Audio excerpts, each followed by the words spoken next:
Okay, if you haven't watched the video on the bonus levels and why we would have them, I recommend going and checking out that now before you actually watch this video so you get an understanding as why these maps are in place. Keep in mind that these are just ideas that I put together. They can definitely be refined or changed or even expanded upon. This is something to get the ball rolling. Like I said, go and check out the other video if you haven't already. If that video did bring you here or that post brought you here, welcome, and I appreciate you watching these bonus map ideas that I've put together. Alternatively, if you have some ideas that you would like to add to it, definitely put those in the comments below or leave me some type of feedback on what you see. Now, there's a lot of stuff that we've put time into, so I know this isn't going to be for everybody, but please keep in mind that I have put forward the time and effort to try and work on this, so your feedback is appreciated, and just any ideas that you have to add to this. If you're watching this video and you haven't gone to the Diablo forums or the Diablo fans forums, I'll leave links in those to the post. If you want to add to the ideas or just some type of support, that would be greatly appreciated for you to go check that out, the post there. Maybe there's some more detailed explanations or some other ideas that you might like there. And any support that you have is greatly appreciated. Without further ado, let's get to the map ideas and show you what we have going. Here we have Defending the Keep. Now this utilizes an area already in place. It's right outside Bastion's Keep, where there was actually a minor battle that went on during the campaign. But let's say you utilize this as some type of defense. Like there's a bunch of enemies coming over the walls, and you have to defend the keep before you're overran, and you only have a few minutes to do it. Maybe a minute and a half to kill the enemies, and then a final boss at the end. So pretend that you've got all these things coming over the wall, maybe in this area here on the side, anywhere, and it looks something like this, to where your creatures are constantly going to be coming over. These guys can be coming over, spawning all kinds of different stuff all over the place. You have no control. They're at your difficulty level of, say, the Greater Rift, or maybe a level or two higher, so it becomes an epic battle. Perhaps there's NPCs involved that make it even more epic.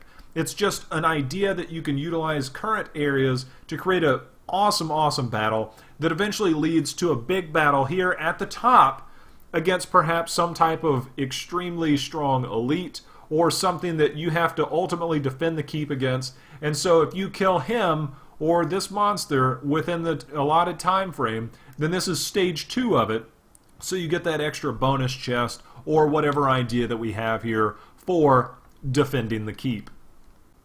Angels versus Demons. Now this one utilizes an Act 4 map where a lot is already set up, and you're fighting alongside these protectors here, and there's an epic battle going on, right?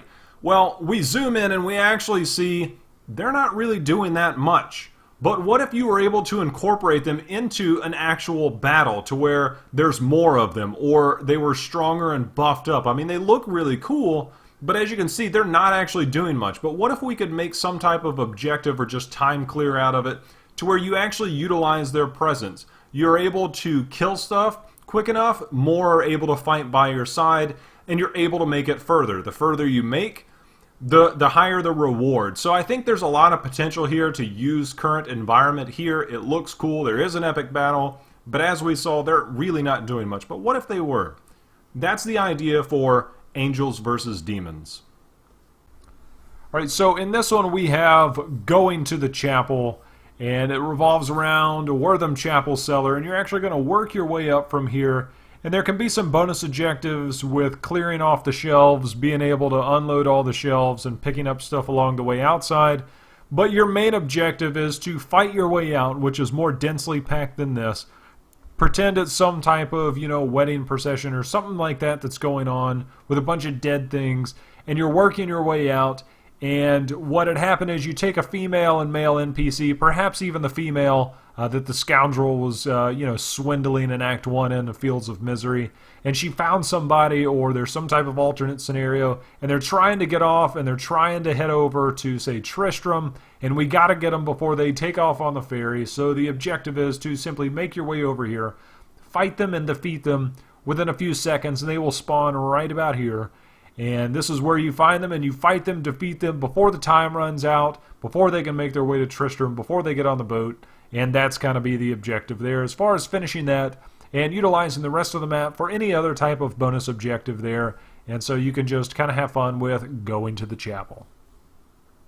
Alright, so for this map we have Jigsaw, and it's Jigsaw because this is an often forgot about area in Act 4 to where once you step on the platform, a different piece will spawn and you have to step on it to activate it. And as you can see, these things are just bombarding the area. And this is just on Torment 6. Imagine this buffed up to a higher difficulty level. They scale up.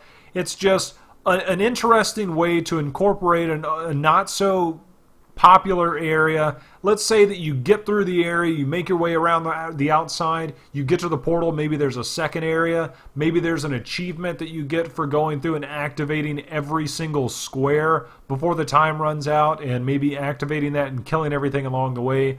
I think there's a couple different ways you can go. This is a quick, simple map with a complex structure that could be kind of fun, that allows for a little bit more depth to the gameplay. It's a small square map, but as you can see, the diversity is there. This is Jigsaw, this is the map, and as you can see, you might be able to have a little bit of fun with this, making it work for you. Alright, so this is Act 2, Royal Rumble in the Chaldeum area, the city of Chaldeum. This is the royal area, of course. Now, you make your way up to this small circular area, and you can pretty much close off both of those so that you can only fight in this small circle. Much like a Royal Rumble, you want to be the last person standing. You can make it so that every 5, 10, 15 seconds, a different wave, a different group of enemies will spawn, and so you have a continuous wave, and the idea is to kill them all off before time runs out, and to be the last person standing. And that is, of course, the idea of a Royal Rumble. And again, you can use this small area, have a little bit of fun with it, and that is Royal Rumble. Alright, so here we have Twisted Hell, and this one is based around the Tower of the Cursed Levels, which are a spiral. There's no way to get to the bottom without going in the twisting, spiraling motion to get to the bottom. Perhaps there's a second level, perhaps not, depending on the density and the difficulty of the level. So the idea here is to make your way either to the bottom or to the next map in a certain amount of time. If you don't make it to the bottom of the first map within, say, a minute or a minute and a half, you don't get the option of going to the second level. However, if you finish the first one and you get through that doorway or through the portal, you make your way to the second one, and there you have your chance at, say, your bonus chest or bonus reward from that by going through there. And one of the ideas to kind of make this maybe an objective thing to where you have to strategize is by having the availability of perhaps pylons or shrines of different types placed at various points throughout the map. Now, that could either do one of two things. It could be defined as anything. You could place one in odd spots, like in that area there, and so you have it in the sense that you click on this shrine or you click on this pylon and you get some type of buff, but it's also going to simultaneously spawn an elite. So you have to decide. You don't know what elite's going to spawn, but you know what effect that pylon's going to have. So do you click on the pylon or don't you? Can you kill the elite fast enough to be able to benefit from that pylon long enough? That's up to you. So that's kind of a couple different ideas in terms of objectivity, different scenarios or challenges that might be included in the map. And so that is kind of the goal right now for Twisted Hell.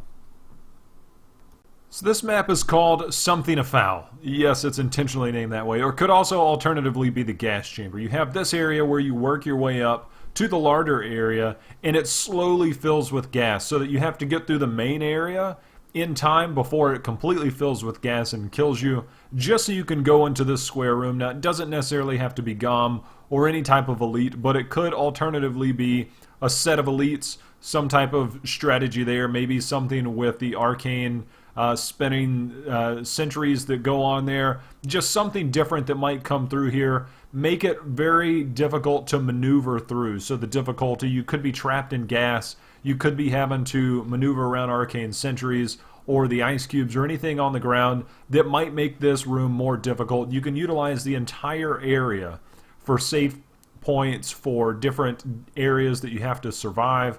But the maneuverability is the main challenge in this room. Getting through the first part is a matter of a test of time.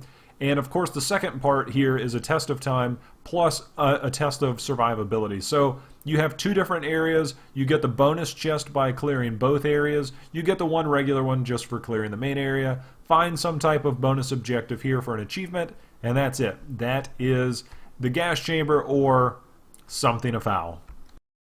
So this is Mind Your Manners, and this is making use of Leoric's area, which we're all very familiar with. It's quite, frequent in the rifts, but perhaps there's some type of objective here to where you have to go around and say, clean up all these dead bodies. Perhaps there's a shrine or something you click on. Yes, manners is intentionally misspelled. It's a play on words there, but there's so many of these dead villagers everywhere that perhaps that's part of the objective, is to go around and clean up. There's a shrine, maybe you click on that, maybe it activates something, or maybe it just spawns an elite. You have to clear this area, clean up the area in a certain amount of time to be able to get to level 2, which is, say, where the bonus loot would be, maybe an achievement would be. It's a quick and small enough area to where you could utilize this to be able to make it a two-parter, which is kind of the theme for a lot of these maps. Clear out one part, you get a little bit of loot. Clear out two parts, that's where the big stuff comes in. But you got to make it more difficult. And this is one of those areas that could definitely be a two-parter. Densely pack this a little more, make it a little bit more challenging with elites. Perhaps the guy at the bottom here spawns into some type of champion elite when you clean up him or click on him for the last part. I think there's a lot of good stuff here for Mind Your Manners, and this would be the final part here. So this is the map. Alright, so for this one, it's the grid. And it's going to have a shrine here in this corner, and this corner, and this corner. And the objective is you have to go through and you have to click each shrine, because they're going to each spawn a pack of elites, to where you ultimately end up in the middle to fight either maybe an Uber or maybe some sort of just overpowered warden, to where you go through, and he's going to be based on the difficulty of your greater rift level. And the objective is you have to kill him, and the only way to get to him is by clearing each corner. It's fairly similar to the regular campaign mode, but this just allows for a different level of difficulty. If you're in a really high Paragon group or a really strong group on a low level, you'll be able to split farm it, maybe get some achievements. Else you're going to have to find a way to effectively maneuver the grid, get through, get to each different shrine, pop each one, and then make your way to the warden as quickly as possible, because you are going to be on a time frame. And that is the objective for the grid.